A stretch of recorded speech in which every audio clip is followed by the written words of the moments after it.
It's always the first time, and I always making experiments. I always trying. I'm trying again. I try to express things.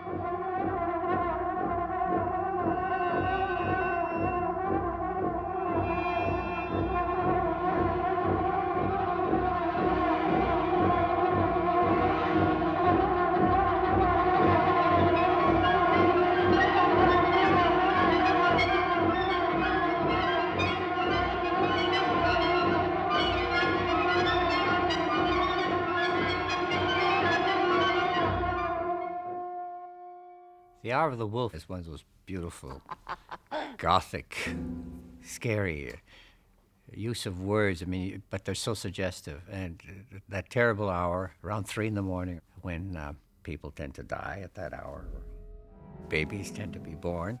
But it's also the time when people wake and can't sleep, or if they're asleep, they're dealing with terrible nightmares.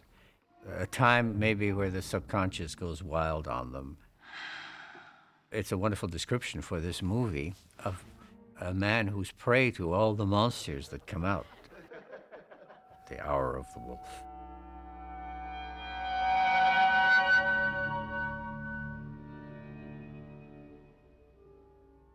After he's done Persona, which says ingenting, is all nothing. Ingenting. He's deconstructed film.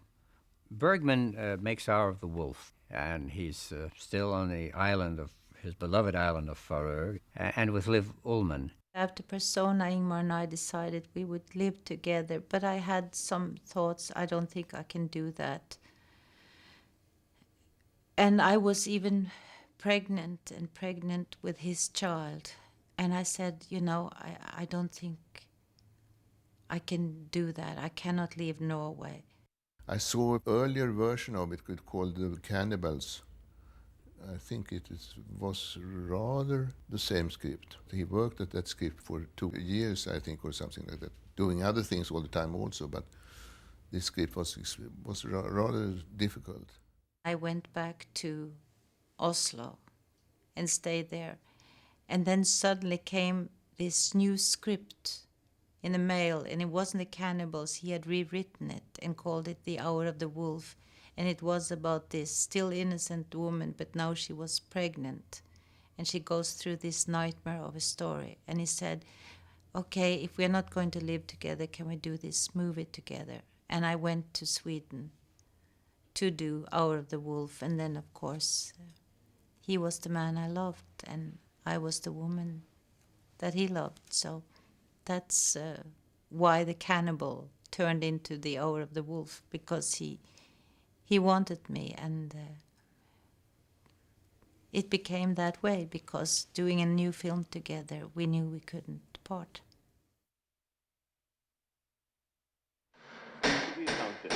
Kan de flytta stolen där? Kan du sänka lite grann?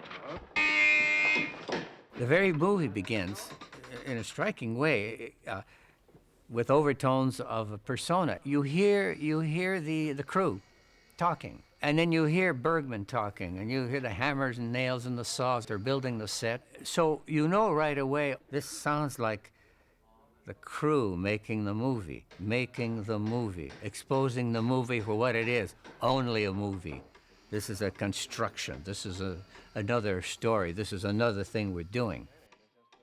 The first day, shooting day, I stand in the studio or on the location and have to make the first picture. I have the feeling this is the first time. It's always the first time, and I always making experiments. I always trying. I'm trying again. I try to express things.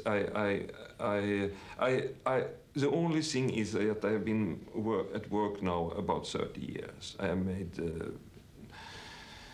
No, not 30, 27 years. So I made about 31 or 32 pictures. It's a lot. And yes. But every film is the first film. Yes, it's always the first one. As a director, he is very much aware of what can happen with actors if he doesn't take care of them. So it's very well organized. And that is very important. Very well organized And still there is, you have a little space of freedom that you can put in things where you think that now I'm myself creative. And he can see other people's creativity. He's in that way very generous. Jag köpte en tavla av en känd konstnär på den tiden. Ja, inga kommentarer blev Ernst. Och så hängde jag tavlan upp och ner i min salong och så bjöd jag hem konstnären tillsammans med en massa trevliga människor som förstod sig på ett gott skämt. Så vi skrattade den gången. Gud vad vi skrattade. Vad säger ni, herr konstnär? Var det inte ett roligt skämt? Ingmar didn't really start when I worked with him to rehearse. He didn't rehearse persona. He didn't rehearse Hour of the Wolf. In the first films I did with him, we would have blockings and things just before we shot the scene, but we never rehearsed several days before. We didn't know, we didn't discuss. And this is something with Ingmar. He does not want to discuss the script. He does not want to tell you what he meant with it and whatever. He says, I've written a script, and he allows for us to understand what we want to understand from the script. Now, do you feel yourself to be what you might call a classical artist? Oh, God heavens, no. No, Strive for- not yet. I'm not yet in a museum. This is not I'm still necessarily- alive. I'm still alive. I have always the same difficulties with the technique. I have always the same feeling of despair, of being unhappy, that I couldn't express what I wanted to express. And I'm always, in a way, surprised that now suddenly it is a picture.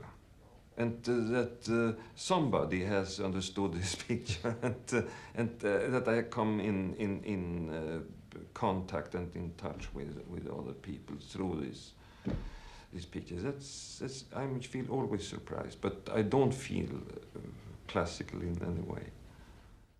Like other directors, they always say, and I think they mean it, that they're telling a story. They tell a story and they don't want to have an interpretation of what it means, which is symbols. And I think, for example, Hour of the Wolf, it can look like it was a lot of symbols there. And I don't think it is. It's a scaring story, narrated very simple, even if the persons are very scurril.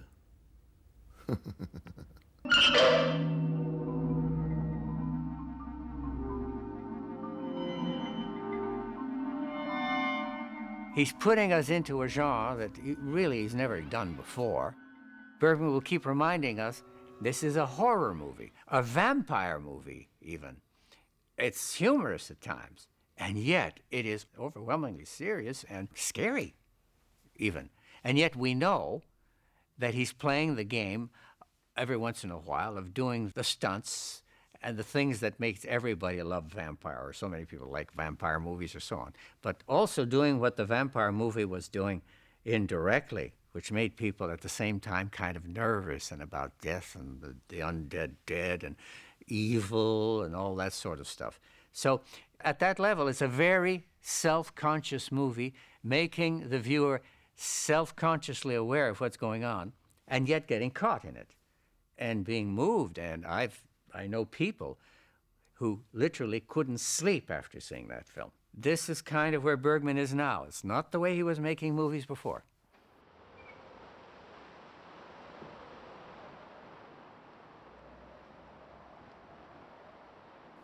Something that I liked very much in Hour of the Wolf, it's the opening scene where the woman that I play, she's talking not even to Ingmar Bergman, the director. She's really talking directly to the camera. Dagboken har jag fått. Du undrar varför jag tänker stanna här?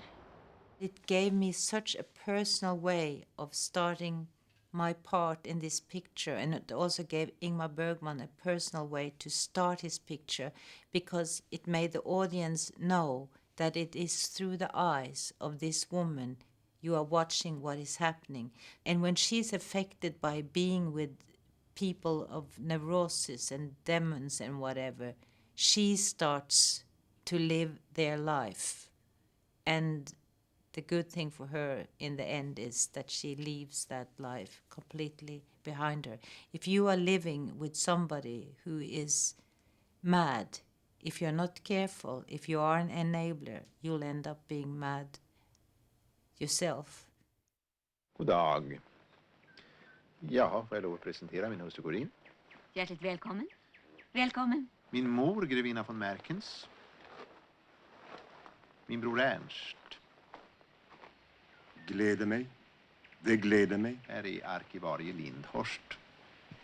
Så roligt att möta er, jag är en av era varmaste beundrare. Ja, och detta är kurator Herbrandt. Angenämt. Ja, vi har visst råkat förut. Vill ni ha en drink? Always when you do scaring films and expressive films, you have a lot of fun. You have to laugh between the shots. So I remember it was a very good period of my life. I was at that time just starting my job as a managing director of the Royal Dramatic Theatre. So, but it was important, and there was a lot to do, but I absolutely wanted to be in that The Hour of the Wolf. Förlåt mig, jag trodde att ni är alltid välkommen, kära vän. Ni kommer, ni stannar, ni går, ni har er fullständiga frihet. My part was, it was a sort of demon, which is always funny to do.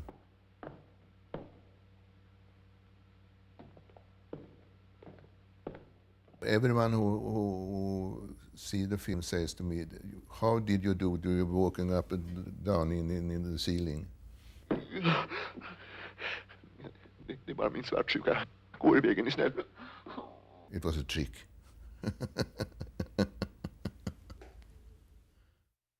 Erland Josephson is a delightful person, and he's got a great sense of irony, and there's a bit of a twinkle in his eye. And of course, yes, Bergman gives us truth and reality, but what truth? What reality? Because the actors are living truths, whatever they are, however outlandish, and they're serious. They are in their roles. Det fanns en tid när nätterna var till för sömnen. The first time I met Max was in Hour of the Wolf, and we hit it off immediately. We know each other so well, and we did it immediately. We are also from the same kind of family of being a little shy and being a little awkward sometimes with a lot of people, and brought up to be very polite and to do the right things, and we liked each other tremendously. And we had great safety working together. And there was never any shyness, you know. I could do anything, and Max would just smile and think, great. And he could do anything, and I would just smile and feel great. We gave and take. No shyness between us.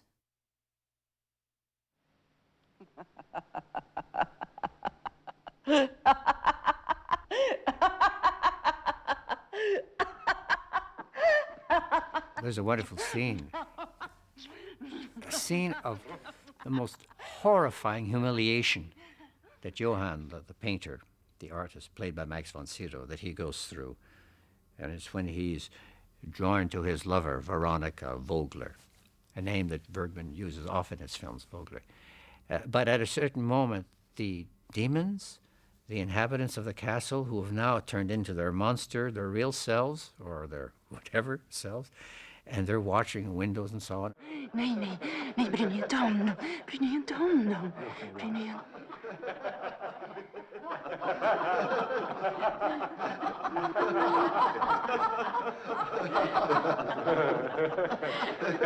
Are they real? Well, they're certainly real to him when he sees them. Are they really real? Who knows? I can't help smiling because I think that's all part of the connivance of the film. This is what happens to us when we speak about horror movies or vampire movies. They're speaking about terrible things, possibilities, but at the same time, we sort of smile knowingly that, yes, of course, and particularly in this movie when this most suffering, dreadfully disintegrating man Yeah, the disintegration of the human personality. When we're seeing that in front of us, just as we saw the disintegration in the previous films, this is the disintegration period of film and of the main characters that Bergman's going through. Well, even when you're watching that, in The Hour of the Wolf, there tends at many times to be a smile on your face. You recognize them. You almost feel like saying, "Hi, Dracula." And Bergman does some outrageous things in it, of course. Which were your greatest cinematic experience as a child? I think that was my first projection machine, you know that. Yeah. Yes, I got it as a Christmas present. And it was a very small one. It was not electric, it was with photogen, with the light was With kerosene, yeah. Yeah, yes. And was only a very small film in it, just a round one, about 3 meters long. And the name of it was Frau Holle, and today I don't know why the name was Frau Holle, because it was a young lady sitting on a meadow. The color of the picture was brown, you know. If you, as you remember, the sepia. Yes, yes, sepia. And she was asleep. She wake up, and she was dancing around a little and out to the left. And then, you know, it started again and again and again. That is my most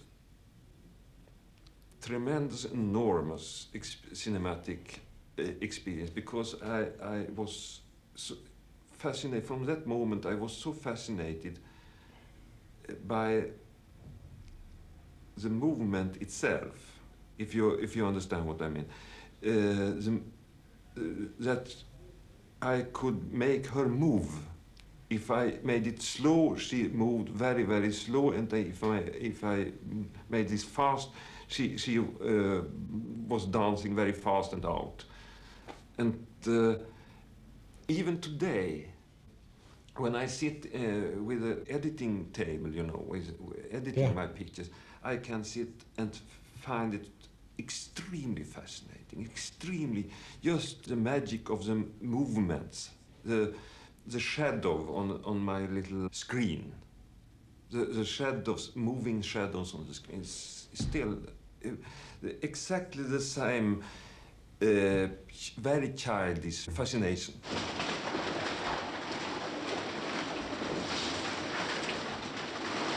Ser ju vad du vet! It's strange to see that film nowadays because it's so long ago. But what I find interesting also to see that all the actors there are mainly, at that time, stage actors. And that had influenced the acting a little bit. Yeah, I think in a very positive way, because it is a little bit brave, a little bit more expressive.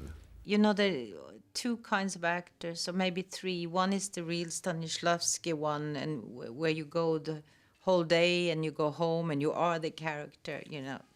That's not for me. And then there's a character where they are masked, you know, they do all this so you can hardly recognize them. And then they're kind of actor that I am, that I'm using myself, what I know of this emotion.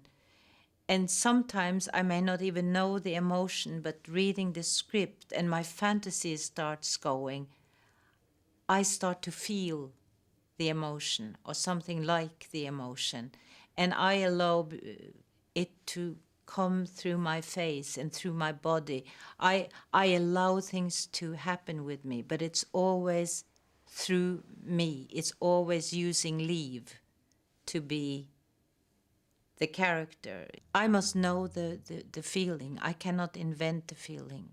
But I have such a lot of fantasy. So in whatever situation I am, if I want to, I can allow it to kind of come through me, and it can be shown.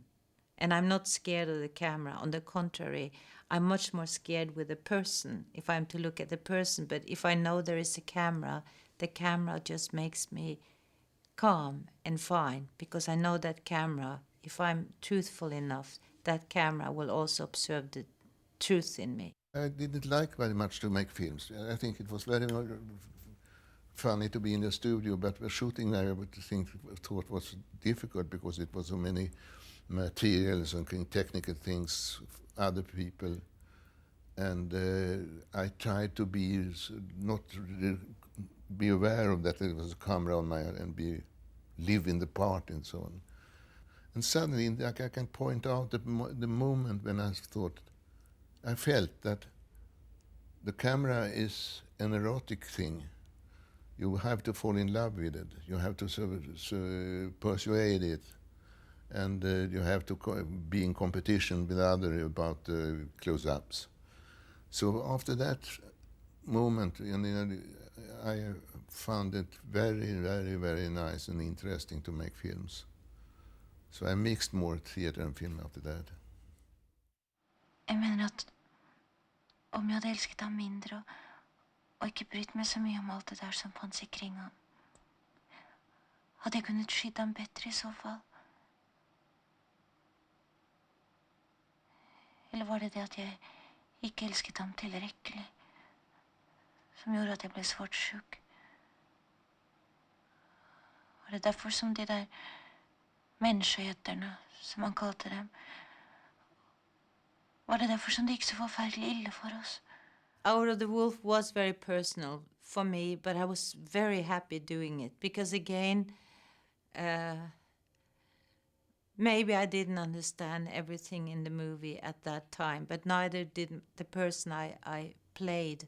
I was not met by demons. I didn't wake up at 3 o'clock at night feeling the world was frightening. I wasn't filled of fear or anything. I was, as a matter of fact, in a very harmonic time of my life. I was expecting a baby with the man I loved. And I felt so much at peace. Lynn, as a matter of fact, was born before the movie was finished. I went back to Norway and gave birth, and some of the last scenes that we did, I did with a pillow on my stomach. And although the movie is not at peace, because the person who wrote it is not at peace, and he's always written about this, and the people in the movie, apart from myself, were not at peace, I was at peace, and that was the kind of character I was also showing. And maybe I should have listened to what that movie was telling. If you live with somebody who is not at peace, you yourself might fall out of peace, because that's what almost happened with the woman I'm playing in the movie. And if I'd been listening, I maybe should have taken my baby in my stomach and traveled back to Norway. But I continued the relationship with someone who wasn't so much at peace with the world as I was then. And it changed my life in many ways. But maybe I matured in a different way than I would have if I had taken my part and my baby in my stomach and went back to my home, which was Norway. My feeling of that God doesn't exist is not a terrifying feeling. It's a feeling of security. It's a feeling of this is Earth, we are here, and the wholeness that exists, but because it exists, is inside us. And it is a creation of generations of hope, fear, desire, creative mind,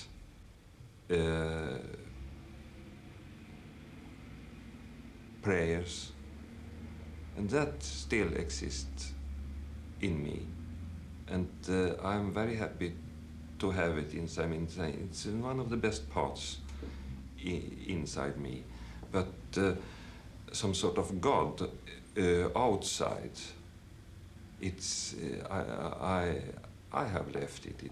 It's ridiculous. I can't believe something like that.